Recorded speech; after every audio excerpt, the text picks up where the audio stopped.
hear me okay? It's really windy. I have to wear glasses because the tears are just streaming out of my eyes right now. Anyway, I think I might have told you, we're on South Padre Island. We are right smack in the middle of this huge freeze that has gripped Texas. I know the power's out everywhere. I know there are huge lines at grocery stores. People are dying out there, which is really horrible. So we've been watching the news, and here on South Padre Island they've been rescuing sea turtles, which is pretty cool to see. They have across the street here where I'm staying. I'm at Andy Bowie County Park.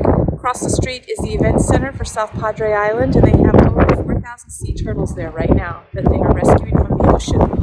It's so cold that the sea turtles just float on the surface of the ocean. Because they're cold-blooded, they can't swim when it's this cold. And sorry, I'm just adjusting my camera. So they will float on the ocean, and eventually they drown because they can't even pick their heads up to breathe. So they've been pulling those sea turtles out of the ocean. I think the oldest they are estimating to be 200 years old. That's the oldest one they've found so far.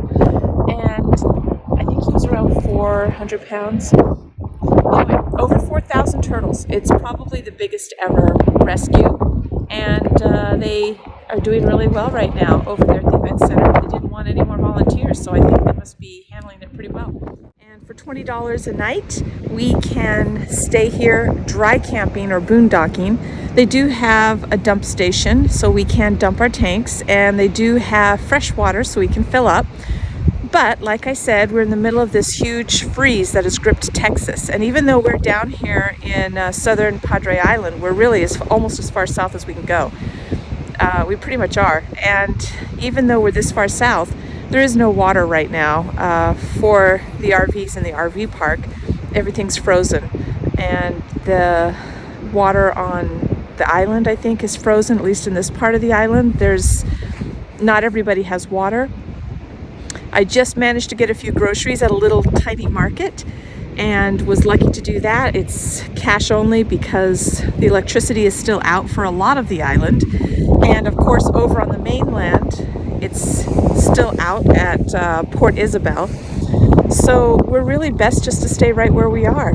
We're very fortunate. We have our generator. I have gas in the RV, so I can run the generator for a couple more days at least. And by then, the freezes will be over and we will probably be out of here. I don't know that it's any better anywhere else, but we do have reservations at a state park around Corpus Christi, so I'm hoping that when we get up there, we'll have power and water and all that.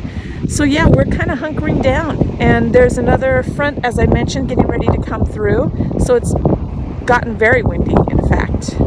And we were just out on the beach, a little too windy to stay out very long, 5 minutes max, really.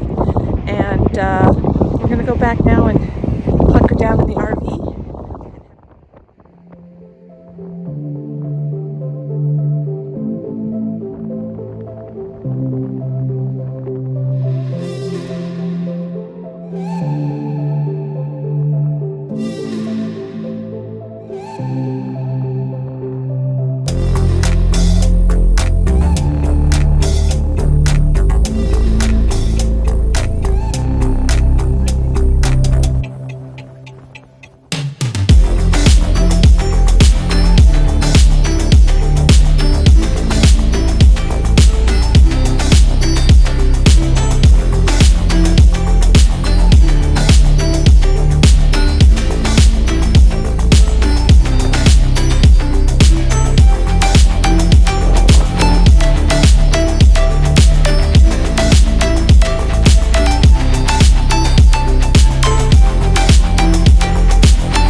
So all of these trailers are here to help the sea turtles. So they're going to release a bunch of sea turtles back into the Gulf today, and that's what all these, I'm guessing just volunteers.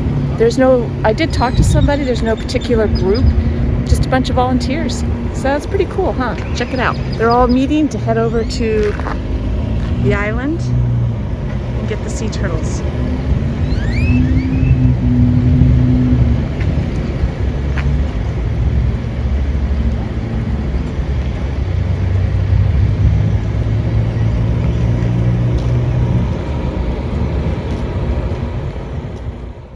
Hi guys. All right, let's talk about a controversial subject. FLEXI-LEASHES. Wow, are these things controversial or what? As a trainer, I'm going to give you my professional advice about using this kind of equipment. All right, so I have notes here so that I can, it's so important, I feel like I got to follow my notes to get everything in. I want to just go through some quick guidelines. These are my quick guidelines, and I'm just throwing these out as bullet points, okay? Use quality equipment. If you're going to use this kind of equipment, make sure it's quality equipment. I like to use FLEXI, the brand FLEXI. They're not sponsoring me or paying me in any way. It's just the brand that I have found that I like the best. So use good equipment. Know your equipment. Know how to operate it. Understand how it works. Understand the brake and understand the lock. You have a brake and a lock on these. Understand how they work, okay? Be really comfortable using them with one hand, because that's how it's going to be in real life. And it's always going to be, by the way, at the most inconvenient moments, when you're trying to pick up behind your dog with a bag and all of a sudden something goes on and you need to retract your leash or you need to put the brake on. So be ready to use it. Looking at my notes here, your dog should have sufficient training. I don't think this equipment is for every dog. Your dog should have a good recall, meaning you should be able to call your dog to you pretty quickly. Your dog should not be a constant puller on the end of any leash, really, but especially on these things. That means your dog's 15, 20 feet out ahead of you all the time. That's not a good idea. The point is not to have your dog out there so far ahead of you constantly that there's constant tension. These things do have a little bit of tension on them all the time when you're allowing them to move freely in and out. There is a small amount of tension. That's fine. But the constant pulling where it's pulling your arm, that's not good. Your dog should have minimal reactivity to use a FLEXI leash. Reactivity simply means a dog that would bark and lunge at something. So if your dog barks and lunges at other dogs, this is not the equipment for you. If your dog barks and lunges at people or children, not the equipment for you to be using. So, for example, my German Shepherd, Asta, she is dog reactive. She will bark and lunge at other dogs. Now, I've spent a great deal of time training her to behave differently around dogs, and she's fine now. But without that training, I would not have her on a FLEXI leash. Another thing, use them in open green spaces. So you shouldn't be using this on tight trails with tight turns, because someone's going to come around the corner and surprise you, and if your dog is 15 feet out ahead of you, that's a problem. So, use them in an open space where you can see all around you. You can see when people are coming and you can respond appropriately. Also, be aware of your surroundings. That kind of goes hand in hand. Be aware if you're in an area where you're going to see squirrels and deer. Be prepared, be ready, pay attention. Don't be on your phone talking or taking pictures. If you're in a space where you're going to come across other people or dogs, just pay attention. When you see people approaching, then call your dog back to you, lock down your FLEXI leash at a normal length, and pass them at an appropriate space. And then once they've gone by, you can obviously let them back out again. All right, so those are my rules for using a FLEXI leash. I think as trainers, we've done a fantastic job teaching the general public how dangerous this equipment is, and it is dangerous. This is a ribbon style. There are also cord styles. both of them can give you serious rope burns, and they can actually seriously cut you and injure you if a dog goes flying out and this goes across your arm or your leg or your body in some way. And there's been a lot of people injured, and dogs for that matter, with this equipment. Also, you clothesline your dog, right? Your dog runs out 15 feet. Think of the inertia. Think of that momentum that dog has all the way out, and then snap, you know, at the end of 15 feet. That's a lot, especially a bigger dog. Now, to purchase one of these, they always have, this one is a tape style, and they always have a weight limit on them. I hope you can see that. That says a weight limit on there. This is Asta's leash, and I don't have my glasses on, but I believe that says 110 pounds. Asta does not weigh 110 pounds. She's probably 60 pounds. But when you're buying one of these, think about the momentum a dog gets if they do go flying out before you can hit the brake. That's more than the weight of the dog right there, that momentum. So you really want to buy one that's rated weight-wise. I like to double the weight myself. I will spend the extra money to buy the bigger Flexi leash for that reason.